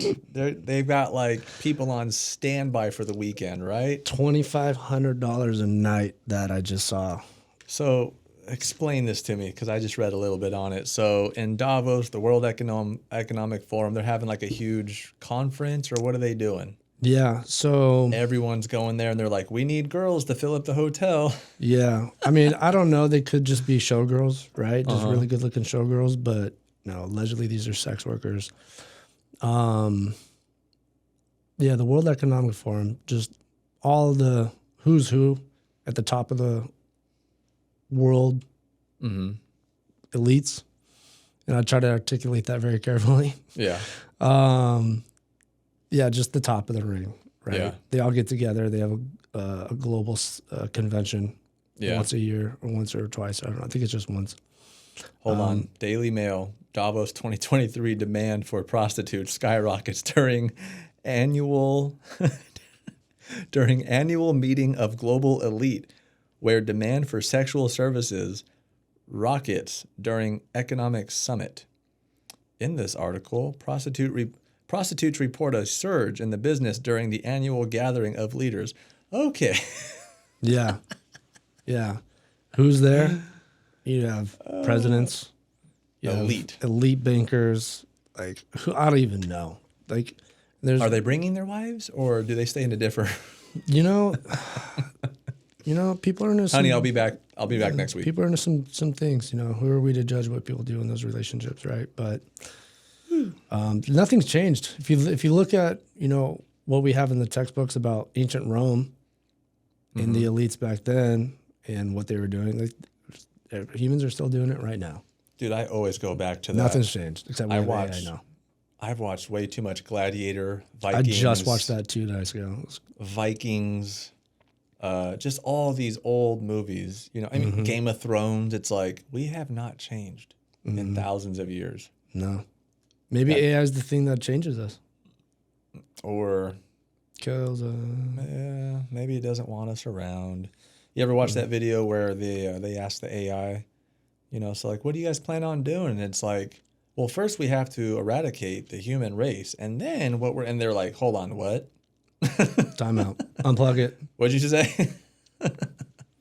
Well, let's play that scenario out. Okay. Is that bad? We gotta save the planet. I'm like, yeah. Let's play that scenario out. Let's say we're ambassadors for AI right now. Mm-hmm. Is it bad that we wipe the human race off the planet? We all have an iRobot in our house, and they all turn red. Yeah. At the blink of an eye, and yeah, because we just said we're going to take out the human race. We're going to keep out all the other animals. We're going to keep the planet alive. Mm-hmm. We might keep a few of you around as relics until they come across a bear, and then they're going to be like, "That's a threat too." Yeah. Anyway, maybe like the humans are so far past a certain point of redemption, where it's like AI is like, hey, we're going to pick 1,000 of you and everybody else is gone. We're going to let it all burn to the ground. We're going to let nature take over. Start over. We're going to, you know, pick you guys. We're going to take you to this location, and we picked you because you're the best of them. You're the most spiritually sound, free-loving, caring, you know, sophisticated in that aspect. Mm-hmm. And you guys are going to build a new human race and a new human community. So how would they gather that data? Through Facebook? Google? I mean, so does the AI robot just plug its pinky in like Terminator, download thousands of hours of files on the human race and go, whoa, you guys are a mess and we need to get rid of you. So how do we pick who we keep and do what we don't? Oh, I'll plug my other pinky into Google, Facebook, Instagram. I'll listen to everything you've ever said on the phone, and we'll start with that and see who we should keep and who we shouldn't keep. Yeah, 100%. And then all our data is used against us. Yeah. And then it'll go through 23andMe and everything else and go, well, you guys got some kidney, you're kind of prone to diabetes, or you've got these. Dude, now we're checking the genealogy. Yeah, you know what, like Alex? health. You've got a few of these flaws. Your kids might, you know, be more susceptible to this, and this. We're going to take you out. We're going to keep this person. Damn. Our data just worked against us. And now the robots are going to go, all right, we've got thousands of hundreds of thousands of gigabyte hours of just conversations, things you've texted, things you've said behind closed doors, what Alexa heard you pick up. You're not a very nice person, Alex. But we're going to keep this guy because he seems nicer and he has a law degree, and his 23andMe, his genetics say that he's this, and this, and he'll make good people later. Yeah. So sorry, we can only keep 1,000 of you guys. At that point, the AI is not going to say it seems like. The AI is like, I know. Yeah. I know. Yeah, you're basically going to get a, we're all going to have like a Yelp on us. Oh, we're going to have 5 credits, stars. Social credit scoring. We're going to have a Chinese social credit score, and it's going to be like in Black Mirror. You know, you put the glasses on and everyone has their review above their head. I didn't miss that episode. That is awful. You put the glasses on. Oh, gosh. And this guy is loud. He yelled at me. He's got bad reviews. I don't want you to work here. You know. And then you basically just starve to death on the outside. That's what the AI is going to divide us. With our own data. And let the humans do the dirty work. Mm-hmm. Interesting. Bill Gates is just going to give them our data and go, have at it, boys. Yeah. I actually would like to adopt that for driving. So every time you get in your car, a HUD pops up and you can see somebody that's been like cuts you off so you can like downvote their driving skills. Mm-hmm. So you can see if the car is red on your windshield HUD. Yeah. Like, I need to stay away from that person because that guy's pissed off like 1,000 people. So we're all going to have like a... I'd like a driving credit score, to be honest. We're all going to have like a, what's it called when you can check to see if your car's been wrecked? Yeah. Carfax. Carfax. Check the Carfax. Check the Carfax. Oh, this guy's a piece of shit. We got to get rid of him. Yeah. Or we don't get rid of him. He's just one of the workers out in the factories. Yeah. We'll keep him. Yeah. Something like that. Yeah. AI is going to be interesting. And the really cool part is we have a front row seat to it in human history. Yeah. I'm not going to feel bad if the robots do take over with how the government right now wants to take our weapons and everything away. We're going to be useless when those, what is it? Those, what the hell's the Will Smith movie? iRobots. iRobot. When the iRobots all turn red, we're done. Yeah. And I'm going to say, I don't feel bad for you. Yeah. They put out the movies. We've all seen Terminator. Mm-hmm. We've seen how this plays out. Mm-hmm. What's that War Games scenario where the computer took over and made it look like Russia was firing? The 80s movie? What's that? You know what movie I'm talking about? I think it's called War Games. War Games? Okay. I think it is called War Games. Something in my brain remembered it. It's We all went like DEF CON, and it was like, oh my God, Yeah, it was Russia. a high school. It was a high school kid hacked it to. Yeah. He thought he was changing his grades or something like that, and launched a nuke. Yeah. He thought he was just playing a game, right? Yeah, something like that. Yeah. Yeah. So he's like, oh well, I'm gonna attack here, and here's Russia's bases for this. So I'm gonna send a missile, and then Russia's going, oh shit, a missile's coming, and they're sending one back, and it's like, whoa. Time out. So Yeah. I'm not gonna feel bad for anyone. Yeah. What's in our favor though as humans is we're stubborn as hell. Yeah. Like AIs might have a tough time. Yeah. When shit hits the fan, I'm just gonna go to Utah and get in what's the rapper's name? White kid, tattoos on the face. Post Malone. Yeah. I'm going to hide out in his bunker because apparently he's building a massive bunker under his house. That should frighten you. I love that dude. He is building a bunker for like hundreds of people. Yeah. Apparently. Yeah. He's on this level too, right? He has that video about when your credit cards fail and we can't access your bank. He's like he was talking about Andrew Tate stuff way before Andrew Tate was. He's like, you need to get out of here in like you have 3 days to get out. Yeah, it's like Andrew Tate said. He was like, there is no more go to the woods and hide out. You got to have passports. You got to understand laws in other countries. You got to have a boat. You got to have a yacht. You got to have, you know what I mean? And Post Malone was talking about that stuff too. You know, there's like those old videos of him hanging out like in someone's garage. Yeah. And he's talking about the credit social system and everything. And I was like, I like this guy. Yeah. It's just good to show the richer you get, the circles you hang out with, what they talk about. Yeah. Yeah. I mean, he's an interesting guy. I mean, he's definitely, I mean, if you look at him, I wouldn't think this dude is such an independent thinker and not just your typical rap artist. Mm-hmm. But if you actually watch some of the things he's done, been part of videos, the things he believes in, his bunker, his massive doomsday trucks, I'm like, yeah, whoa. Yeah. Well, I want to hang out with that guy. Well, the reason why you don't hear a lot of rappers who are become free thinkers and express who they really are in their thoughts is because they're tied to a label. Yeah. And the more I learned about the music industry from like my EDM production, Icon Collective down in LA, and just digging in, like I'd have to do some serious vetting. It's got to be very specific labels because once you're a product, like, okay, if you're Britney Spears, worth hundreds of millions of dollars to the label. That poor MK Ultra soul. Yeah. Are you going to allow her to speak her free mind on what's going on in the world and put her career in jeopardy when you've invested tens of millions of dollars into this individual? Well, can you imagine? No, is the answer.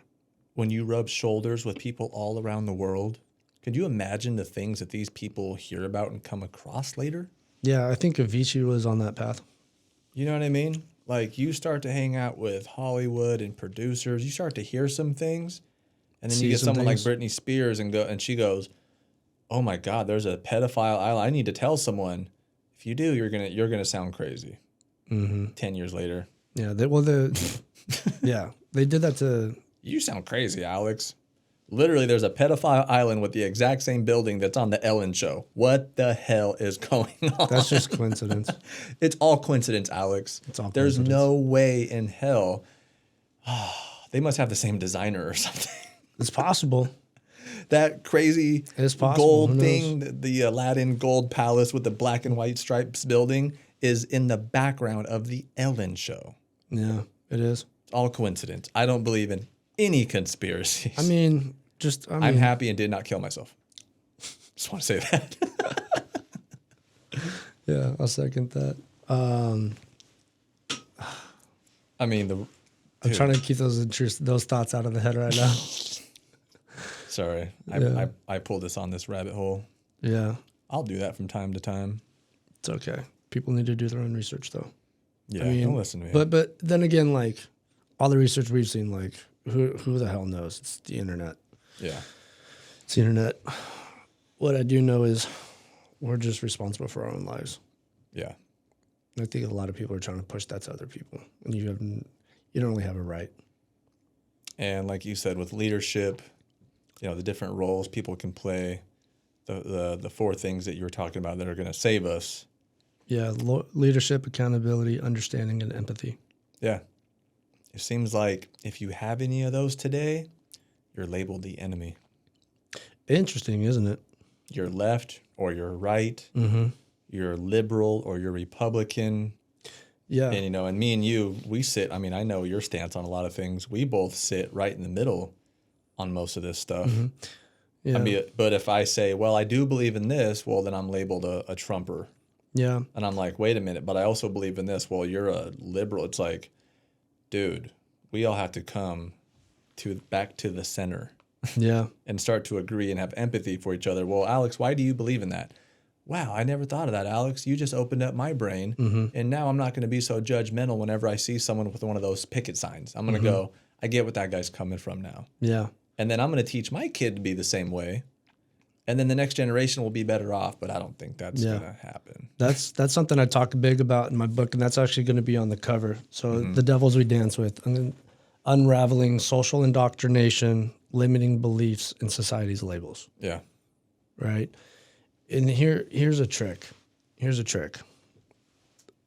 When somebody does something or says something that you don't agree with, if you get instantly triggered, you need to check yourself. Yeah. And this is what you do. Instead of getting offended, you just simply say, that's interesting. Why do you feel that way? Yeah. Learn about that person. You don't know what they went through. You don't know where they grew up. You don't know if they've been sexually abused. You don't know if they've seen some serious traumatic event, somebody getting killed right in front of them at a very young age. But it's like, oh, it's interesting how you feel that way.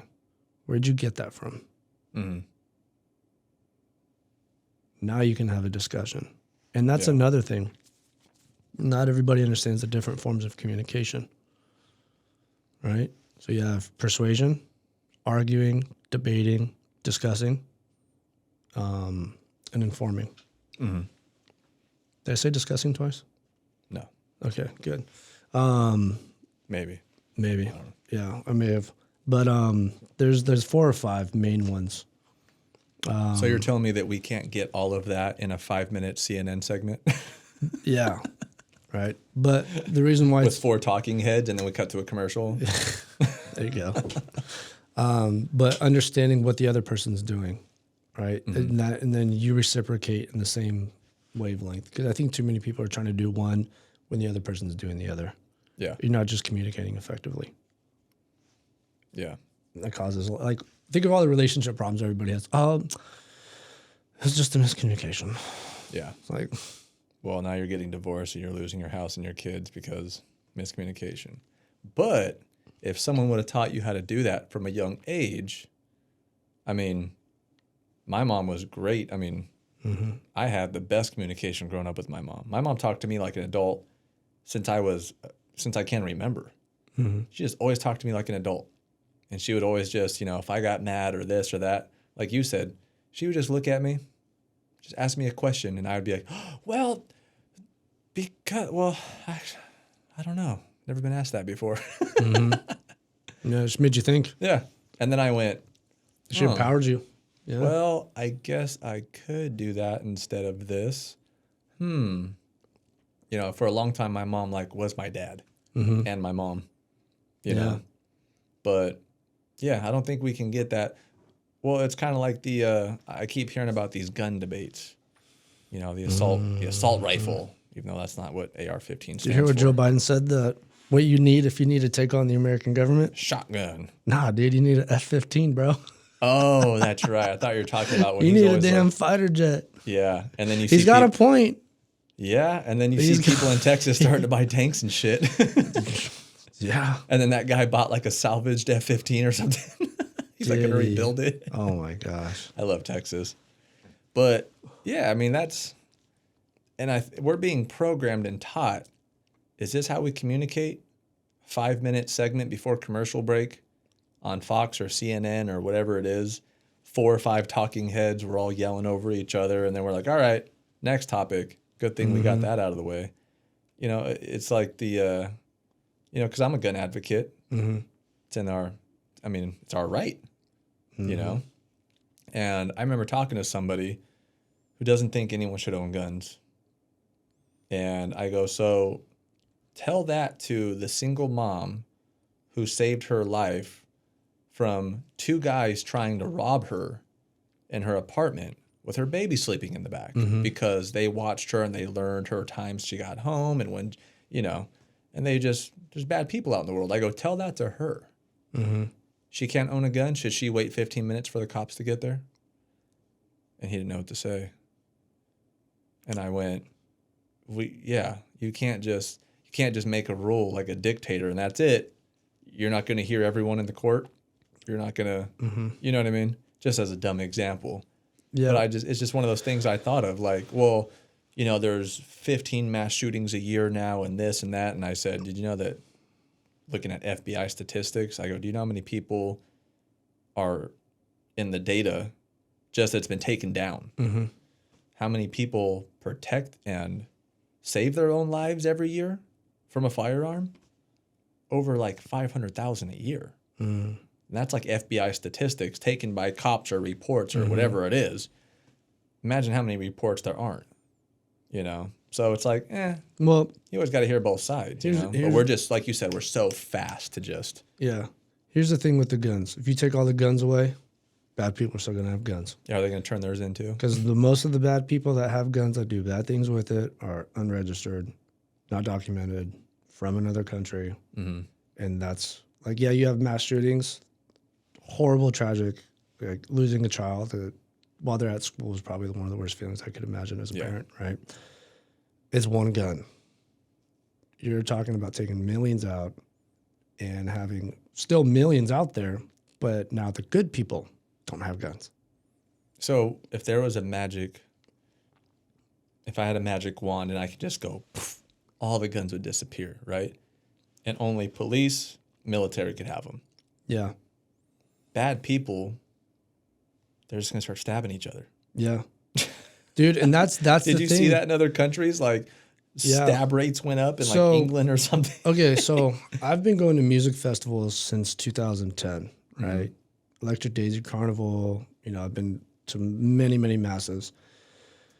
So I studied law enforcement, so I have like a tendency to sometimes think like a criminal. Like, okay, if I was a criminal, how would I do this so I can be prepared for this action, right? It's like, okay, if you wanted to do, never mind. I don't even want to say it because someone's gonna. I don't want to give the idea to some kid. Why? I'll just ask ChatGPT how to do it anyway. Yeah, but yeah. So I'm gonna refrain from holding that. I don't want to be responsible for planting that idea in some kid's head. But yeah, let's go back to the guns. Okay, did you see what happened in Australia? All right, hold on. We'll cut it out. Cut out 142. No. Definitely leave that in there. Oh, okay. Leave that all in there. Oh, okay. Yeah. What happened in Australia? Yeah. So you heard about what happened in Australia? Them taking all their guns? Yeah. Did you see what happened within like 2-3 weeks? Everyone started stabbing each other? Crime went through the roof. Yeah, like burglaries. And they started protesting to get their guns back. Did they melt them all, though? I don't know. I don't remember exactly what they did. I just remember seeing a picture of just this pile of guns, and they took everyone's guns, except like if you hunt or something like that. Yeah, if you had whatever. Like a license. Yeah. But yeah, they were saying like crime, especially like burglaries, right? Yep. Burglaries. Everyone was like, all the bad guys are like, nobody has a gun? Yeah. Time to start kicking some doors in, dude. Yeah. If you're a wolf hunting sheep and there's guard dogs, you're not going to go in. Yeah. You take the guard dogs out. It's free reign, bro. We're going to take all the sharp teeth out of the guard dogs. Yeah. It's going to make everything better so no one can bite anyone. Yeah. If I know. Still wolves. Yeah. If I want to do something bad to this person and I know there's no gun in there or a small probability, have a much higher chance of getting what I want. Yeah. And that's another thing. I don't think there's enough consequences. And I'm sure the bad guys didn't turn in their guns. Right, yeah, because it's not documented. Yeah. How are they going to know? Who's going to know? How are they going to know? Only the good people are the ones that registered their firearms, which I'm not sure if we should even register them. But bad guys don't register their guns. Yeah. They can have 10, 15 under their bed. Yeah. No one's going to their house. Yeah, it's a sad day when some opinions become law. Yeah. Well, and like we were talking about Hollywood, a lot of these Hollywood people have huge influence on the way most people think. That's why they're not allowed to really say what they want to say. Nobody should have that's an opinion. Nobody should have a gun, Alex, but I don't need one because I have private security in a gated community in Beverly Hills. Don't they have guns? Big guns. When Joe Biden goes, you don't need a gun, just shoot your shotgun in the air. That'll get them away, as he's got 15 guns around him. Yeah, but, he's the president of the United States. So Just of course he needs it. It's just like, what? But, Hollywood, at the same time, every movie that comes out is about guns. So weird. That's not confusing. Yeah. Every single, I think if you go on Netflix, like the first row of recommendations, it's all guns. All guns. It's all violence. Is there a movie that doesn't have a gun in it right now? Or a sword? I was going to, damn it. Yeah. So it's like, okay, you want to get upset about all this stuff, but I'm really trying to think of one and I can't. Right. It's weird. It's weird. Everything's got some type of violence because they've got Unless it's wands and they have rom-com. magic and they're like killing each other still. Never mind. Yeah. But if you want to, everything's influence. That's also something I think a lot of people don't understand, or at least they understand, but they haven't accepted. Everything's influence. You walk by somebody on the sidewalk, you influence each other. If you don't communicate with somebody, you're influencing each other. Mm-hmm. You're influencing the notion of no communication amongst humans. So if you want to change things, you need to change the influence or control it, which, we know how that conversation goes with control and influence. But it really confuses me because people want to ban the guns.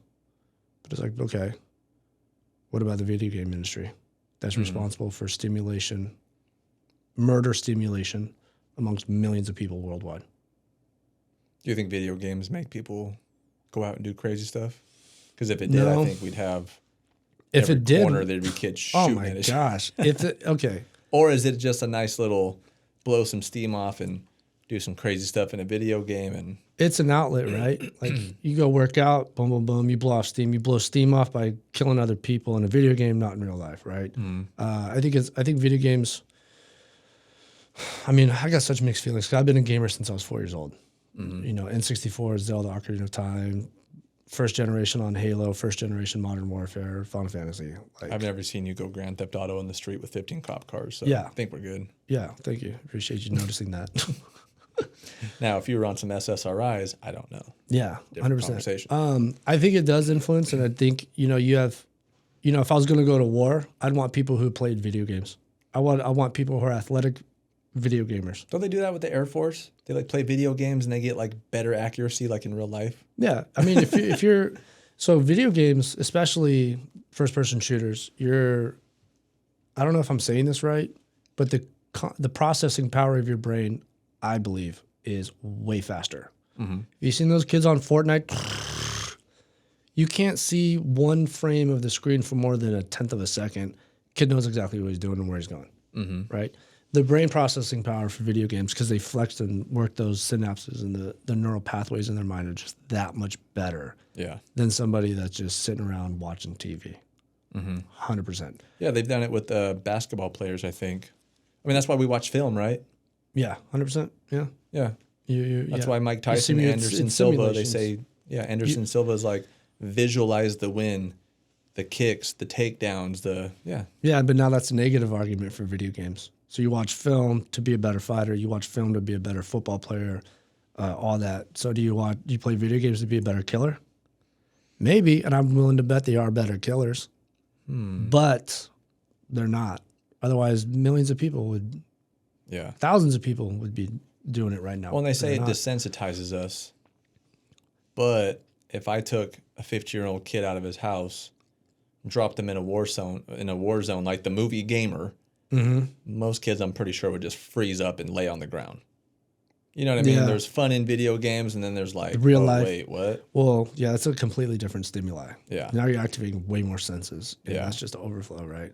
But if you took a kid from bad parts of Chicago or Fresno and gave him a gun and put him in Gamer, he'd probably come in top 5. Yeah. At least make it through the first two rounds. Yeah. Now, because he's been really desensitized. Yeah. But here's the thing. We can sit here and talk about video games desensitizing kids. It's like, Well, what about throughout the entire history of the human race? Those kids are actually experiencing war.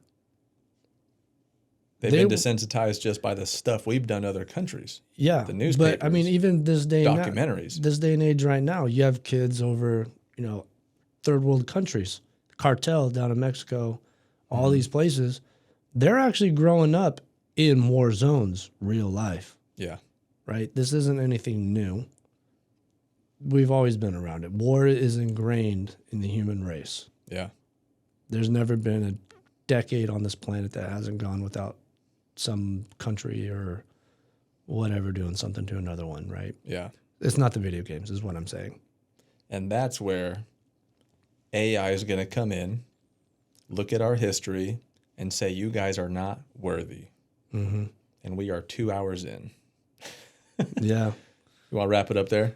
Yeah. I think we covered a lot of good things today, for sure. Absolutely. Guys, thank you guys so much for listening. We'll be back in a few days. We'll be back. I want to hit more on this AI thing, maybe go into the desensitization of Hollywood and whatnot. Oh, gosh. All right. We'll see you guys on the next one.